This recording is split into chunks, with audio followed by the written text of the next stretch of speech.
दोस्तों, अमूमन मैं पंजाबी में ही सोचता हूँ, पंजाबी में लिखता हूँ। पर कभी कभार ऐसा भी हो जाता है कि किसी और ज़ुबान का कोई ख़ास लफ्ज़, कोई उसका ख़ास लहजा, उसकी कोई ख़ास धुन आपको अपनी ओर बुला लेती है। मेरे साथ भी कभी कभी ऐसा होता है।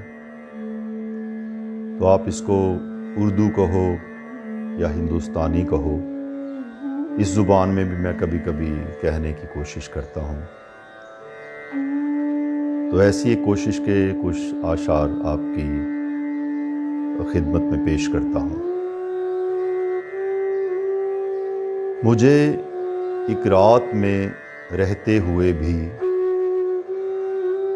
किसी के दिन में जीना पड़ रहा है। मुझे एक रात में रहते हुए भी किसी के दिन में जीना पड़ रहा है। निकलता है जो नीले रत जगों से, मुझे वो जहर पीना पड़ रहा है। मुझे एक रात में रहते हुए भी किसी के दिन में जीना पड़ रहा है। निकलता है जो नीले रत जगों से, मुझे वो जहर पीना पड़ रहा है। और मेरी बीवी के दुख की भाप में ही कसूरी मेथी सूखी पक रही है। मेरी बीवी के दुख की भाप में ही कसूरी मेथी सूखी पक रही है। रसोई घर का पूरा फर्श गीला, वहां उसका पसीना पड़ रहा है। मेरी बीवी के दुख की भाप में ही कसूरी मेथी सूखी पक रही है। रसोई घर का पूरा फर्श गीला, वहां उसका पसीना पड़ रहा है। तो तुझे सदियों बिछड़ना था किसी से, तुझे फिर हिज्र का एक साल क्या है। तुझे सदियों बिछड़ना था किसी से, तुझे फिर हिज्र का एक साल क्या है।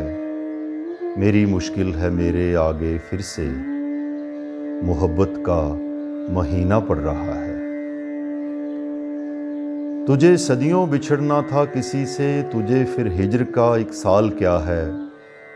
मेरी मुश्किल है मेरे आगे फिर से, मोहब्बत का महीना पड़ रहा है। और फटे हाली के वो किस्से हैं मुझ में, जिन्हें लिखते नहीं बनता कहीं पर।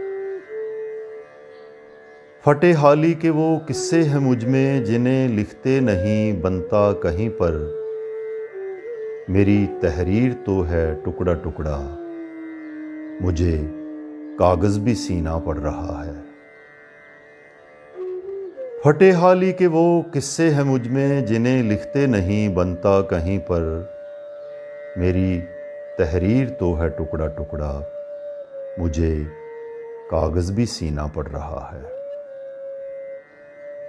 और मुझे एक रात में रहते हुए भी किसी के दिन में जीना पड़ रहा है।